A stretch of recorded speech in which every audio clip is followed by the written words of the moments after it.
Welcome everyone to a special homecoming edition of Mean Green Game Day live on NTTV and just outside Gate 4 here at Apogee Stadium. I'm your host, Kyle Yeomans, as we lead you up to this La Tech North Texas matchup in just a couple of hours. And I'm joined by Drake Lawson, Josh Conrad, and the Travis Buckner on the end over there. Of course, always happy to see all three of you guys here. And it's a beautiful homecoming Saturday. It feels incredible out here. This is, I think, the first time we've been up at this desk and not sweated through our jackets.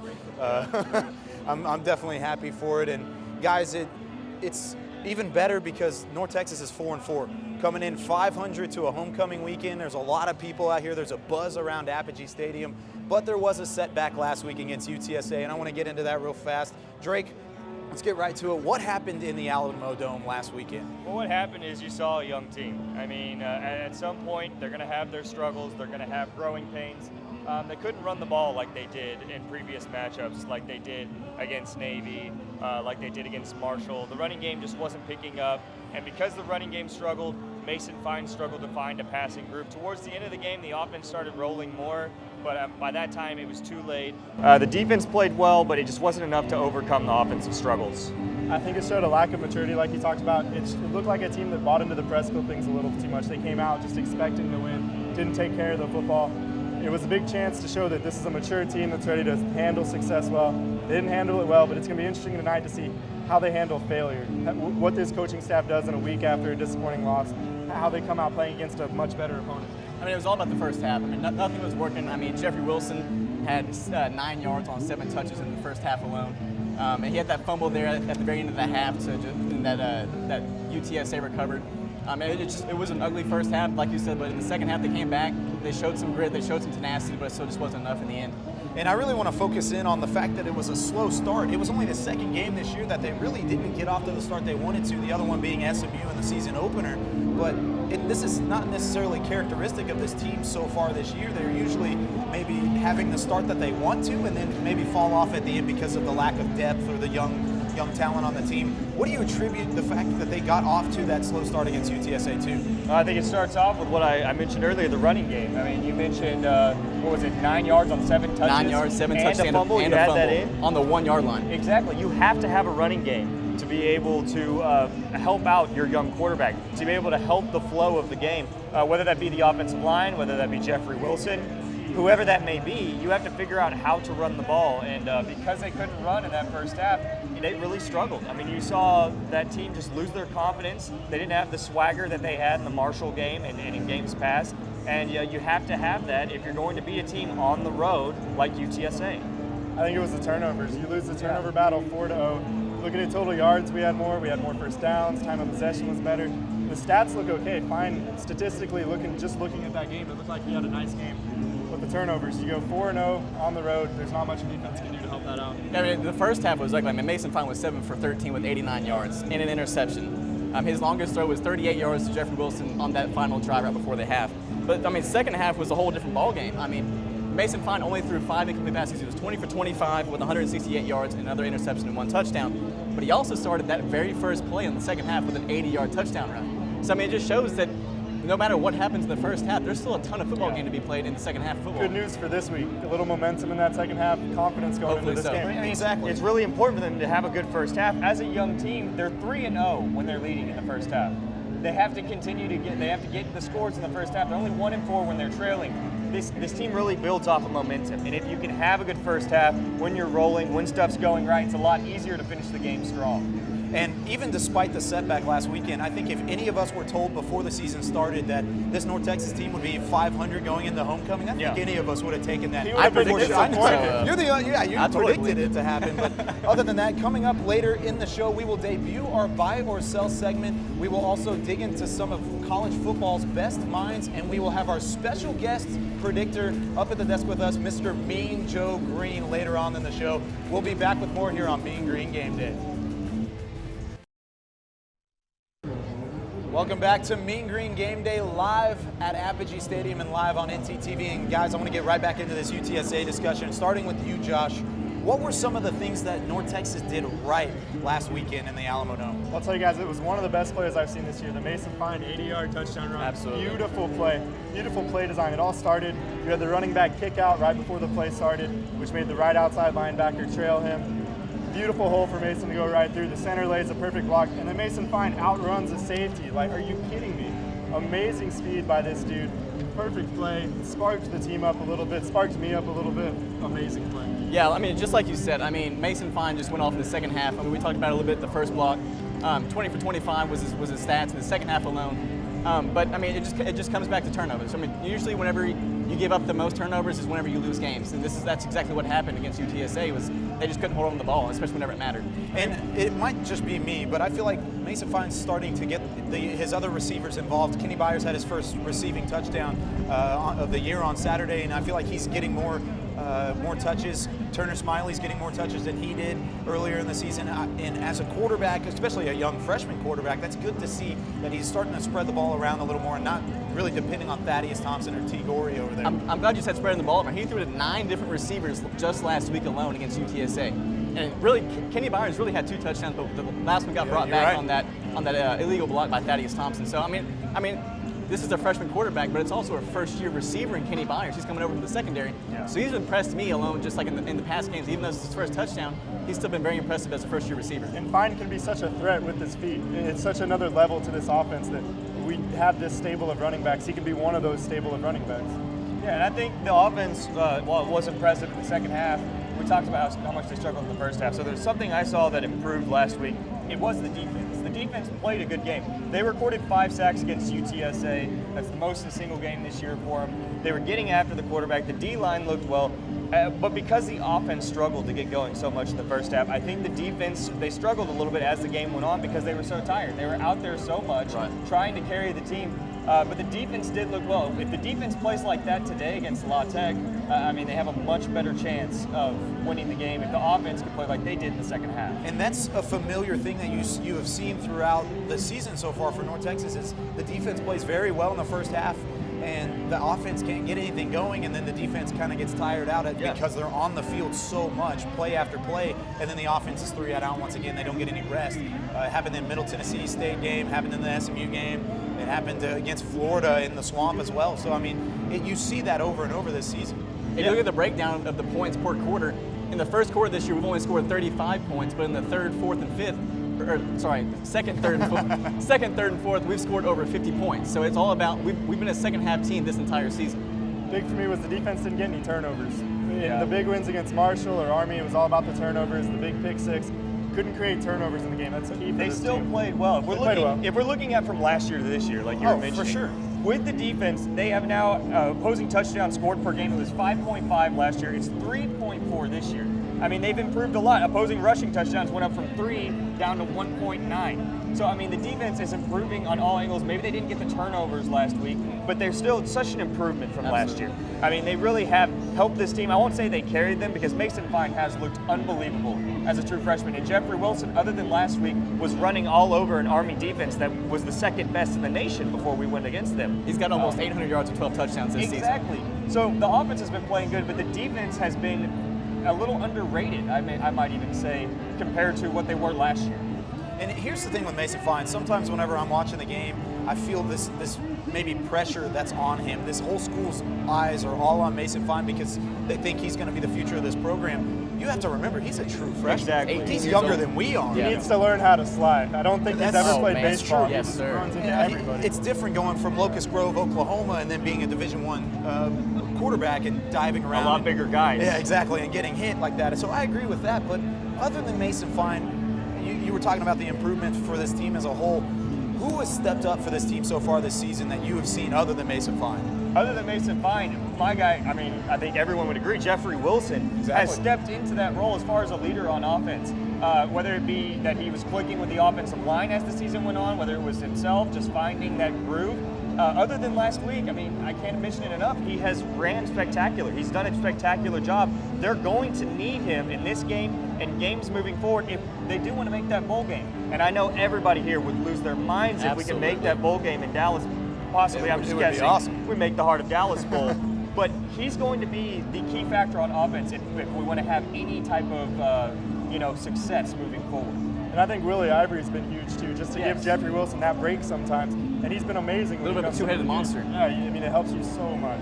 I like Keyshawn McClain. He's been the playmaker on defense this year with 3 interceptions, and he leads the team in tackles too.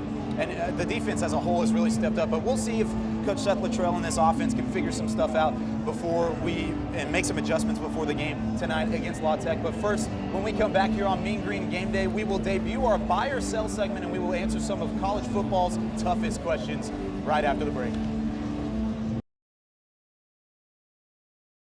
Welcome back to Mean Green Game Day here. We're going to debut our buy or sell segment. I'm going to give each analyst a question, or actually a statement, and you can choose to buy or sell that statement. The first one, we're going to start off in the Big 12.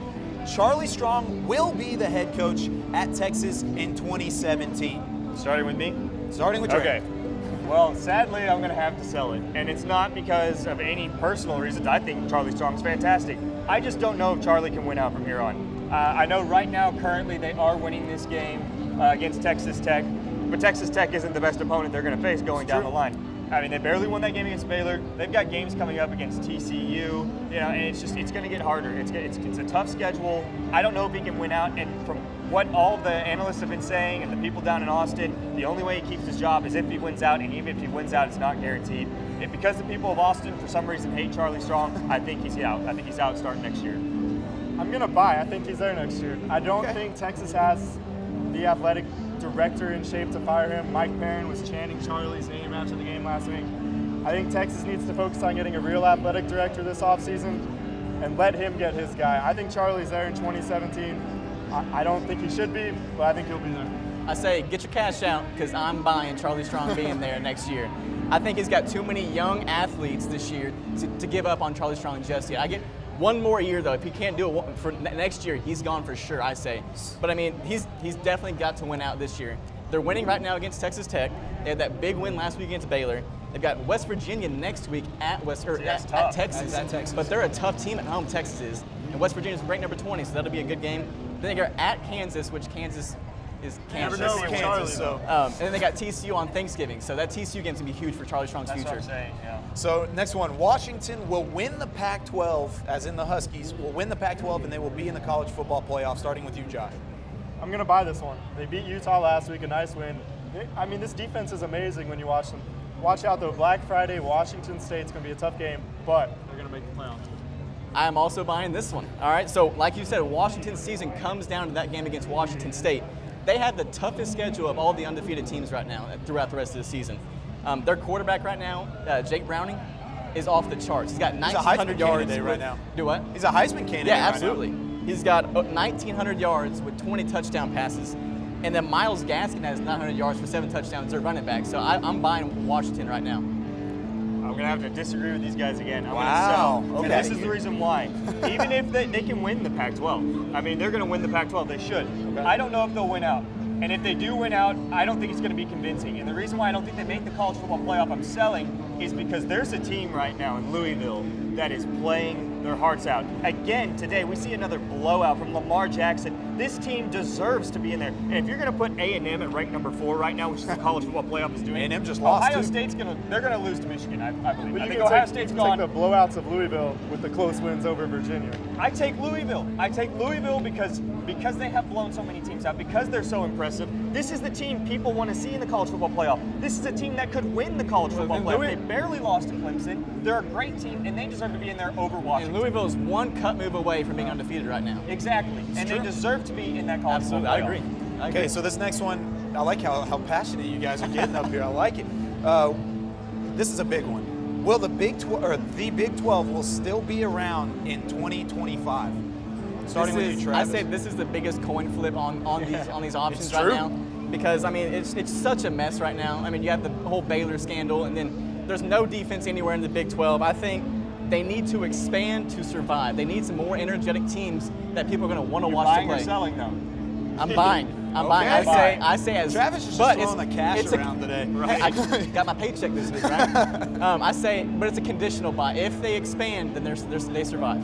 I'm going to agree with him, but I am going to say they need to expand, but I think they will survive till 2025 simply because of two teams that own that conference, and that's the Texas Longhorns and the Oklahoma Sooners. The two of them will carry that conference, and as long as they're there, it can just change their name to the Red River Rivalry Conference. I mean, honestly, these two teams, and they have so much money going in there, whether it be the Longhorn Network, whether it be the recruiting class, whatever it may be, those two teams are going to keep it together. Baylor and TCU will ride the coattails, even though they can sometimes be better teams than them. True. But they're going to ride their coattails, and it'll maintain a conference no matter how terrible the conference may be, no matter how bad of defense they may play.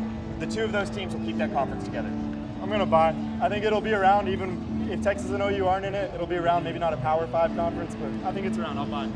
I know my name's not up on the graphic, but I'm selling. The Southwest Conference is coming back, boys. Get out of here. Get out of here. Okay, so real quick, Alabama will win the 2017 national championship. Buy or sell? Start with you, Drake. I'm selling again, simply because I don't like Bama. Now, that's not a good reason, but I don't want to see Bama win again. I think there's some talented teams.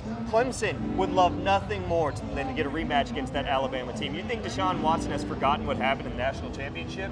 No. And he wants revenge. Moving on into Louisville, I think Louisville really does have a chance. Louisville wants a shot. Lamar Jackson would love nothing more than to destroy that Alabama defense. And you got plenty of other teams, Michigan or Ohio State, whoever emerges, I think Michigan does. Jim Harbaugh would love nothing more than to go at Bama. I think there's a lot of teams that want to beat this team, and Bama's playing with too much money on the table, too much stress to perform. I don't think they get it done. I'm with him. If I wasn't buy, I would have switched it to sell. He sold me totally. I'm selling. After all that buying I've been doing, I need some money back, so I'm selling this. Wow. Well, so yeah, none of you I had think it ever that since. Alabama's going to win the national championship? I think Listen to Dream. That's true. He I had a think good there's too argument. many good teams this year that are going to be in the playoff contentions this year. So I don't think this is the year for Alabama. Last year was, not this year. Okay, UNT will make a bowl game in 2016. This year, UNT's in a bowl game. We'll go Josh first. Go UNT. Bye. They need 2 more victories. One tonight, one against UTEP. I'm buying. Okay. I am buying. 4 games, you need 2 of them. UTEP, they should definitely win. You just got to have 1 upset in 3 games. They can do it. Biggest buy of all of these. UNT, baby. I mean, we're all homers, I guess. That's it for Buy or Sell. When we come back, we're going to dig into college football's greatest minds and a little bit of role play coming up next here on Mean Green Game Day.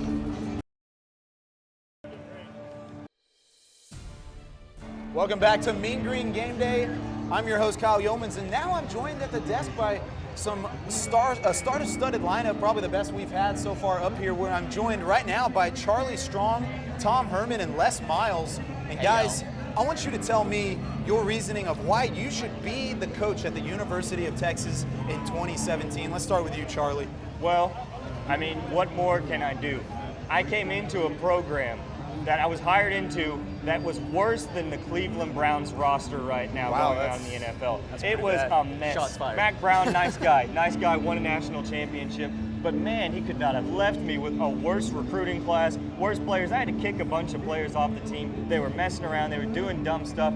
And I'm rebuilding. I'm turning this program around. Look at my quarterback I have right now, Shane Buechele. I mean, he is the next Colt McCoy. Look at this guy play. He's playing fantastic.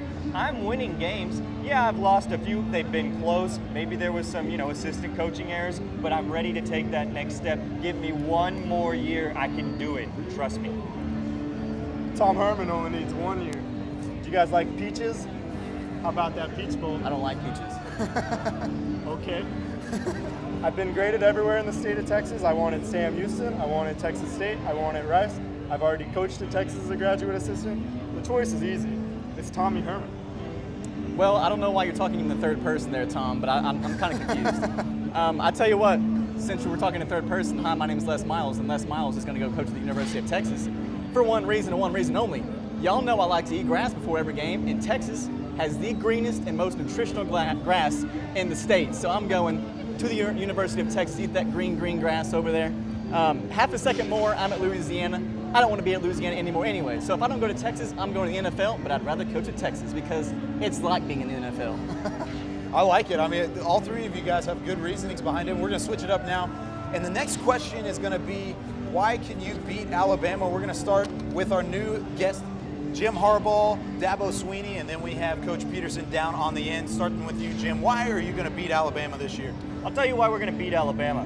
because we're the best team in the Big Ten, and we're going to stomp Ohio State later this year. And I'll also tell you another reason why we're going to beat Alabama. Nick Saban should have stayed in Miami because I'm going to put him back there. I went to the NFL. And I wasn't scared. I took a team all the way to the Super Bowl. Colin Kaepernick, that guy who's kneeling on Sundays, yeah, he was standing when I was playing, and he was winning football games. Yeah, I made that guy happen. I made that team a winning team, just like I'm making Michigan a winning team. So if Nick Saban thinks that he can beat my team, guess what? You're in for a butt whooping.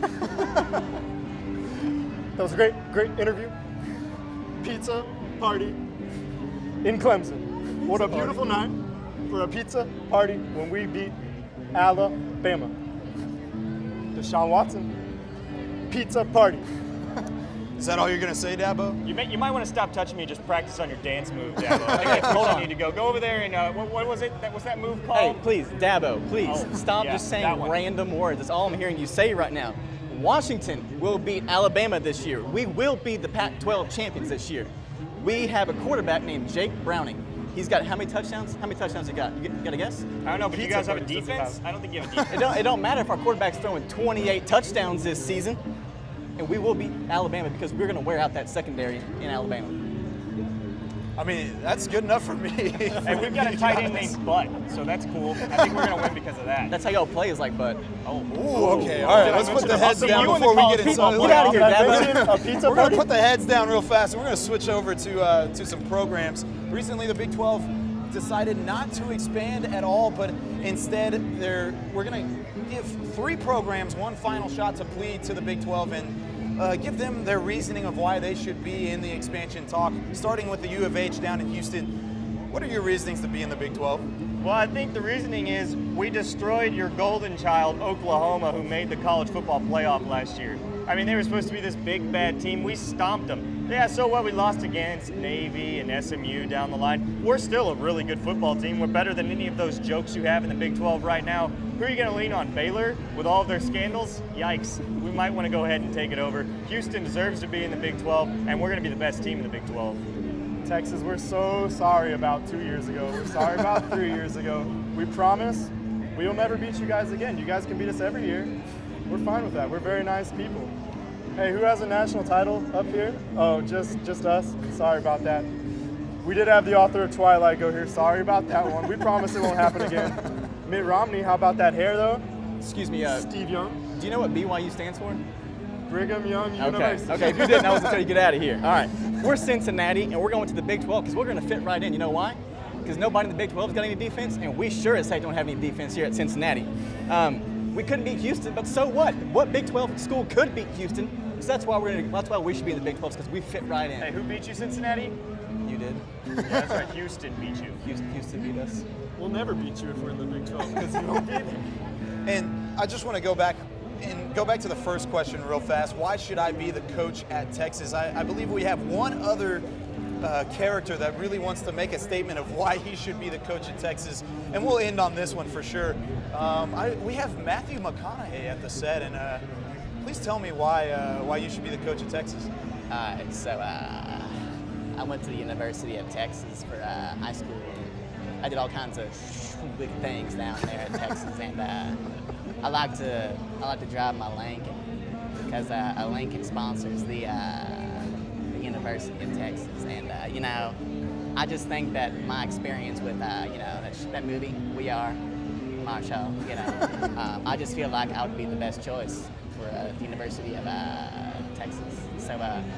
All right. Just put me in that That's spot. it. Get out of here, McConaughey. All right. I like the segment. I think it was fun. Did you guys like that at all? I think the choice is clear. You should be the coach. It's definitely Matthew I McConaughey. sure But think so. All right. when we come back here on Mean Green Game Day, we will dig into the opponent of the Mean Green tonight, La Tech and the Bulldogs on that opposite sideline here when we come back after the break. Last Friday at noon, building that to this very morning at 3 a.m. for all of you guys and for our university, and we are so excited for you guys to see it.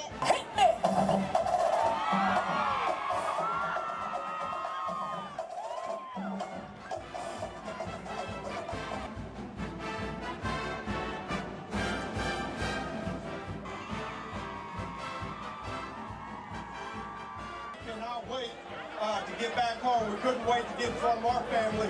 All right, get Apogee cranked up tomorrow and beat Louisiana Tech.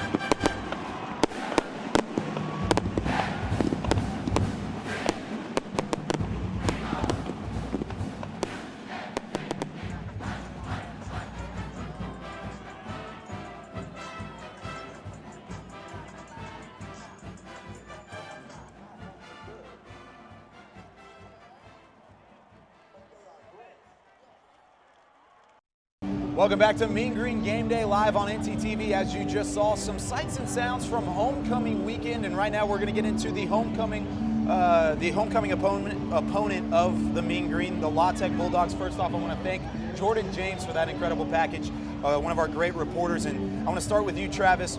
This La Tech team has some talent throughout their roster on both sides of the ball, but give me two key players that you want to watch in this game tonight. I'm a very defensive-minded guy. I was saying football is a defensive game, and so I'm going with Dalton Santos, who is a grad transfer from the University of Texas, where he was a very good linebacker. And after that, I've also got Xavier Woods. He's the leader on this team with interceptions and tackles. He's got 2 interceptions and 43 tackles. So those two guys on the defensive side of the ball will be the playmakers. This is Conference USA. It's not a defensive league. Big key player for them is Ryan Higgins. He has 26 touchdowns, only 3 interceptions. He didn't even play the first game against Arkansas. He has amazing stats. He can spread it out. He goes to Trent Taylor, his top receiver. Guy has 93 catches. They haven't played a game in November, and he has 93 catches. It's amazing what this guy can do. I agree with both of you, but since I don't want to copy you, I'm gonna go with a hidden talent, Boston Scott, backup running back for La Tech. Could make a big really debut here, like as far as taking over that position. He's averaging 9 yards per carry. Really scary coming out of that backfield. UNT's definitely gonna have to watch out for him. Some of their stats are inflated though. They did play Texas Tech this season. Oh, okay, yeah, so for sure. Hey, oh my shots fired. We're just ripping at the Big 12 today, aren't we? We're just picking on the Big 12. Hey, we keep Charlie strong. That's true. Whatever We kept him. We bought him for another year. But moving on, what is one key for La Tech in this game? What do they have to utilize whenever they're coming into Apogee? North Texas has played well here at home so far this year. What is something that we need to look out for from this Bulldog sideline that could potentially spell doom for the Mean Green? Well, they got to continue their momentum. I mean, they've won 5 straight. They lost that game against UTSA, so similar to what happened with North Texas, they've just got to keep their momentum that they've built off the last couple of weeks. Ryan Higgins is leading this team as far as passing goes, and they really are hoping that he can continue that streak that he's been having. But of course, me being a North Texas fan, I hope he fails miserably in the Apogee Stadium. Of course. Tonight. I'll tell you what, for La Tech, a key for them is they've been coasting a little bit. They've had 3 blowouts after their losses over teams they should just absolutely beat. They know in their minds they should absolutely beat us tonight. But for them, maybe it's like, oh, we've been blowing teams out, maybe we're not coming into it. But then we decide to schedule it for homecoming, which is going to make them angry, so maybe we lose that key. But for them, I think for La Tech, a big key is don't sleepwalk into this game. I mean, do what you've been doing all season long. Ryan Higgins connecting with a receiver named Carlos Henderson. Henderson is averaging over 20 yards a catch, and he's got 11 touchdowns. So if it ain't broke, don't fix it. And another thing I want to add too is look at this crowd out here today. I mean, love look it. Behind us, it's incredible. I love homecoming. All 21 seat suites in the Apogee press box are sold out and are being used this weekend. There is a vibe around Apogee Stadium today that hasn't been there in a long time. And we talked about it in our first show against SMU. That was the season opener. This is homecoming. We're 4-4 in the middle of the season. This is a legitimate team. And yes, La Tech's coming in. That's a tough matchup for North Texas any year that they're on the schedule. But at the same time, if an upset were to be in the making, tonight is definitely a night This is for the them. one. We should have listened to Travis more at the beginning of the season. We definitely should have. Hey, whenever UTSA beat UNT last week, I'll take it back to 2013, my freshman year. UTSA kept us out of the Conference USA championship game. So I hate UTSA because now it's even harder for my 7-5 to come through. And one other thing, I want to go back to the defensive side of the ball. How important is it for North Texas to be balanced running and passing? Mason Fine, Jeffrey Wilson, Willie Ivory, whoever you want to throw in there. How important is it to keep this La Tech team off balance? I mean, it's real important. I mean, you have to have a run game, and we mentioned it earlier in the broadcast. For them to be able to sustain success in this game or in games moving forward, you have to take some pressure off of Mason Fine, have a run game that you can build off of as you go through the game. You wear down a defensive line, you wear down a team. It's success you see in every level, whether it be high school, college, all the way to the pros. We've seen teams doing it, such as the Dallas Cowboys. And, you know, when the Mean Green have done it, they've won football games. Run the ball early, set the stage, finish them off in the second half. It'll definitely be interesting to see what Coach Seth Luttrell has in store for this La Tech matchup tonight. But when we come back here on Mean Green Game Day, we will have none other than the man, the myth, the legend, Mr. Joe Greene, join us at the desk here on NTTV. Steelers first round selection, Joe Greene, Greene, defensive tackle, North Texas State.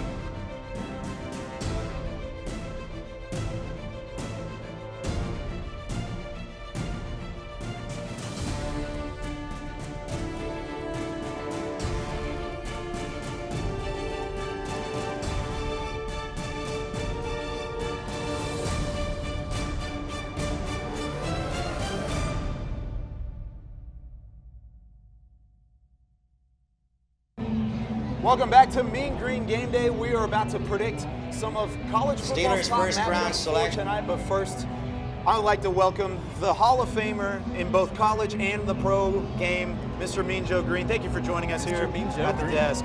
Thank you. The pleasure's all mine.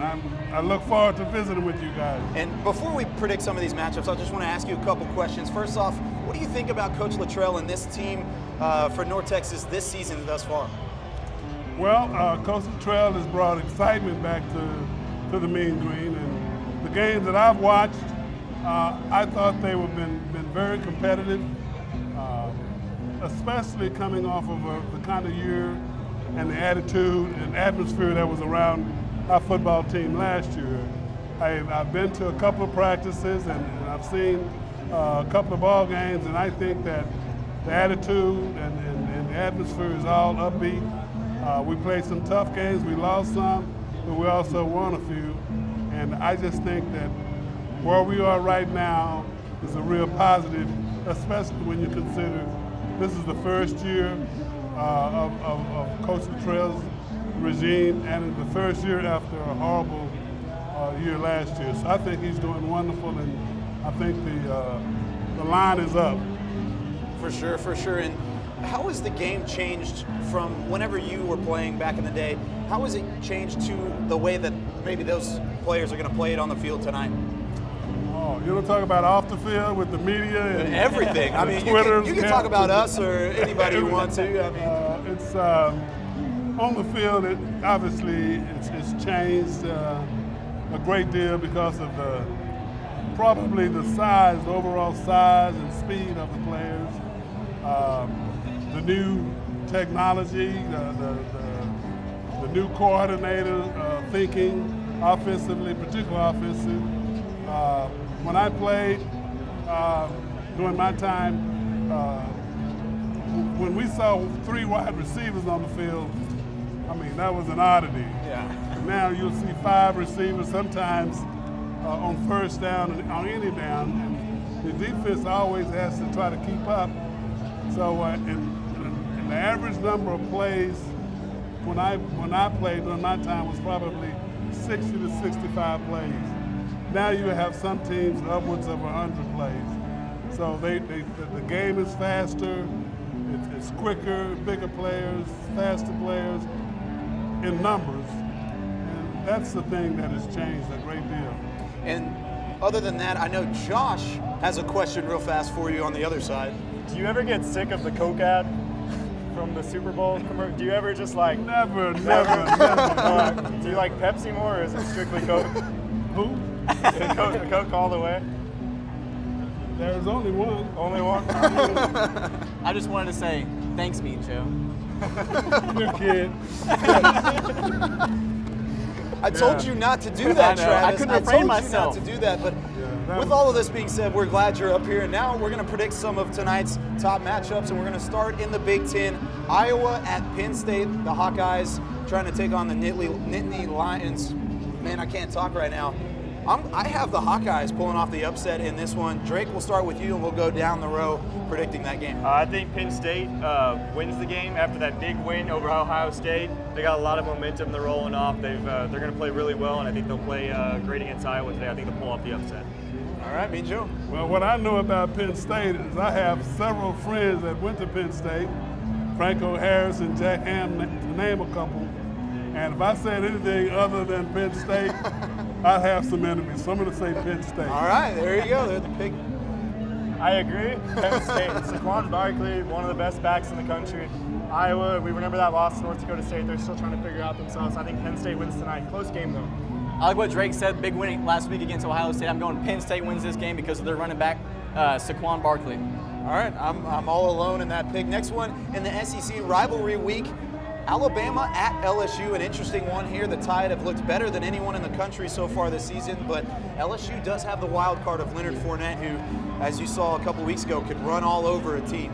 Yeah, I'm going to have to go with Alabama, though. Okay. LSU, they fired Les Miles. They're still trying to find their identity. They have a great team, with Leonard Fournette, but it's just not enough to overcome the best team in the nation, which is Alabama. Well, I am going to pick an upset. Really? Really now. Okay. And I say that because maybe it's a good thing that they changed coaches.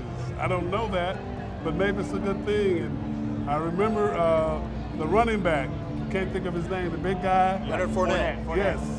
Alabama kind of put the hush mouth on him last year, so I think that he is ready for redemption.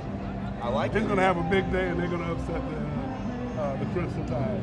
I'm terrified right now, but I think LSU, this is why they fired Les Miles, because they knew they would roll off some wins against maybe not the best competition. LSU is still the same LSU. There's not a quarterback. In order to beat Bama, you have to have a dual threat quarterback. Alabama wins. I'll tell you what, I'm glad you're sitting between me and him because I'm really scared to pick against Mean Joe.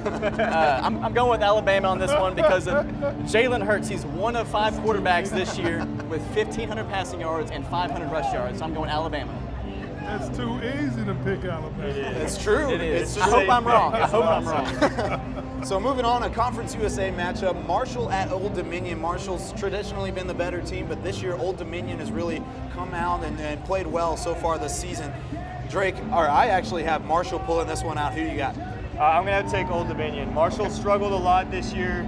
They struggled against North Texas here. Old Dominion's been playing really well, and they're playing at Old Dominion. Home field advantage goes a long way. So I think Old Dominion does pull off the victory.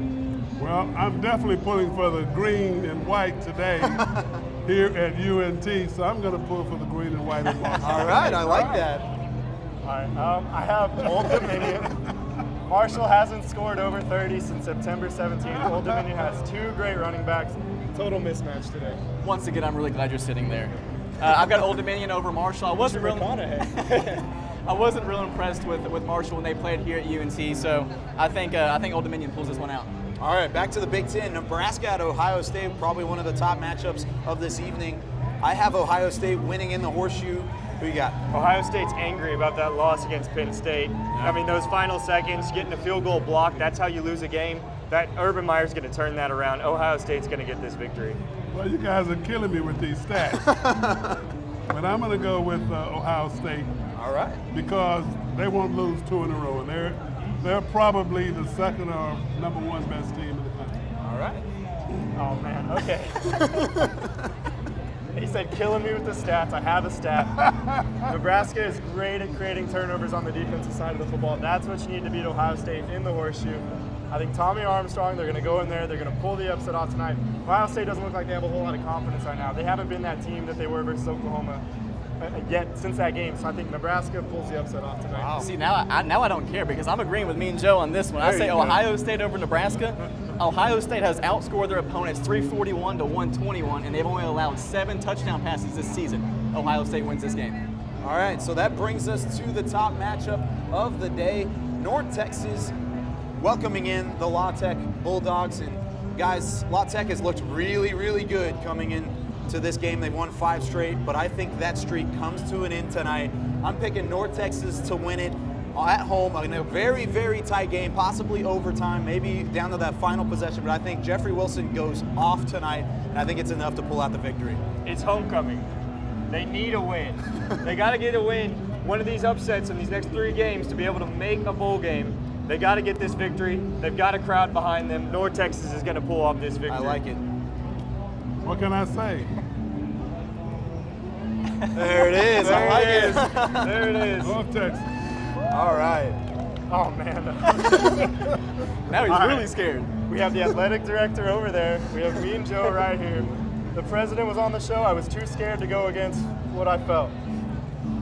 Louisiana Tech's going to win. You know, whenever we beat Army, we had an 8% chance to win that game, and we pulled that one off. We beat them by the spread. Army can't throw the ball, man. That's true. Mason Fine, I'm predicting, is going to have his best game of the season. So, Oh, no. Oh, here it comes. There he goes. Oh, there it is. There he goes. North Texas. All right, Travis. I like it. I like it. I just want to mention real fast, Josh, don't look to your left. Hide behind the scrappy head because Ren Baker's giving you the dirtiest look for picking La Tech. I need an escort out of here.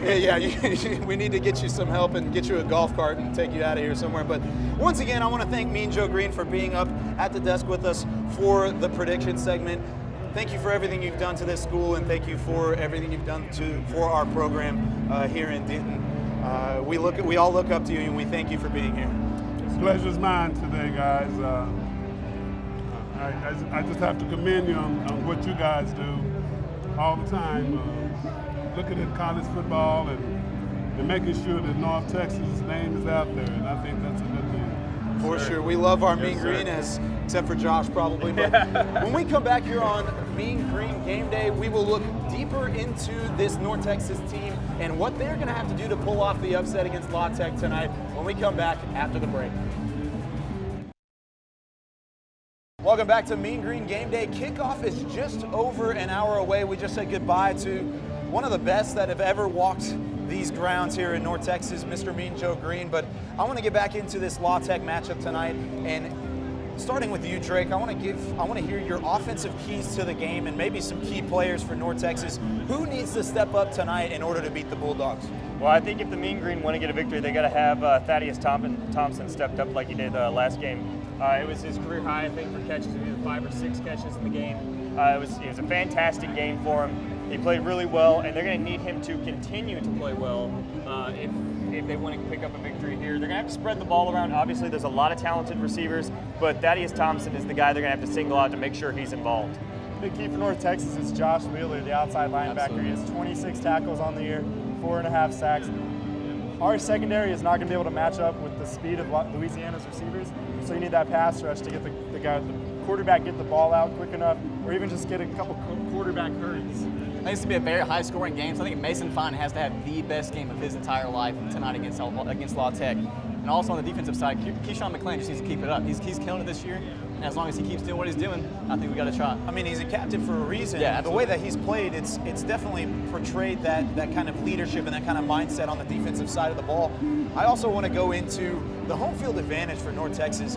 This is an incredible crowd. We've talked about it already. There's a vibe around this place. How much is that going to play a factor against La Tech tonight? I think it'll play a huge factor. I mean, when you were at that game in Apogee against Marshall, you could feel the tides turning after the fake punt. When they ran for the first down, there was that mess with the players on the sideline, and the crowd got into it. And once the crowd got into it, you felt it transfer over to the team. The Mean Green all of a sudden started playing a lot harder. They played better. Jeffrey Wilson all of a sudden he's breaking out a super long touchdown run. You got an interception for a touchdown. The team is going to easily win the game all of a sudden. The crowd is such a big factor in college football, and it's such a big factor here with such a nice stadium like Apogee. The Mean Green are going to feel this from the crowd. There's a huge crowd here tonight, and I think it will really turn the game. We talk about the crowd, though. The players have to give the crowd something to cheer That's for. true. Early in the game, if this is a 14-0 game, just like that, Tech's winning, the crowd's going to get out of it. People are going to start leaving, go back to their tailgates. So the team needs to step up. I think a big key for this game, North Texas is 4-1 on the season in rushing for 150 or more yards. You have to run the ball in this game successfully. Keep Tech off the field, limit their scoring opportunities. Momentum is a huge part of college football, and like you said, it's homecoming. There's a ton of people here. I remember last year, our homecoming game against Portland State, and it was the ugliest loss I've ever seen. But I thought this would be a smaller crowd because of that game last year. But this is amazing. I love what I'm seeing right now, and I think the Mean Green's going to feed off this energy, and they're going to start fast, and they're going to score a lot of points tonight. We switched our scheduling up. Last year we were like, let's play the easiest team. This year we were like, let's play the hardest team in the conference. Yeah, exactly. And here's another thing I want to point out. You talked about how you think it's going to be a high-scoring matchup tonight. North Texas is undefeated this year whenever scoring 22 or more points. They're winless whenever scoring 21 or less. That's a huge stat, and if you can put 3 or more touchdowns on the board, especially against a defense like La Tex, we already talked about the speed on that side of the ball, you're going to have some success and get the crowd into it. Like Josh said, let's not go down 14-0 right at the start, and instead let's get this crowd into it. Let's get a little bit of momentum, a little bit of energy, and really feed off of what is happening behind us right now. If we can hold Tech to field goal opportunities, their kicker missed a huge kick against Arkansas that might have iced the game for them. Hold them to field goal opportunities and hope the guy just misses a couple. Throw up Lucky the Squirrel up there. Give him a good old, North Texas little good luck charm. Yeah, I like it. I think it may work. I mean, like I said, it's going to be a high-scoring game, but whoever scores the least amount of points in a football game loses, obviously. So great analysis. Hey, that's my Joe Buck analogy. So there we go. I go back to what I said at the beginning of the show. The first half, undefeated, 3-0 whenever they're leading in first half.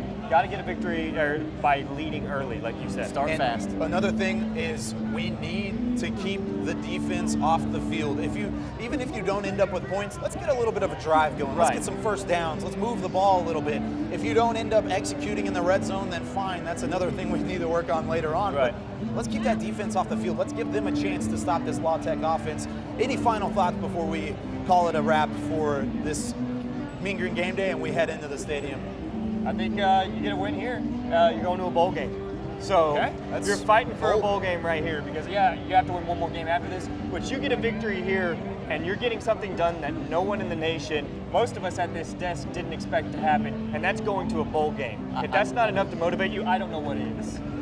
I'm a little concerned how I'm getting home after that look Ren Baker gave me after I didn't pick UT. So I can't really think about the game too much. I want to give you a little fun fact. We talked about it before. Who's the most notorious quarterback to come out of Louisiana Tech?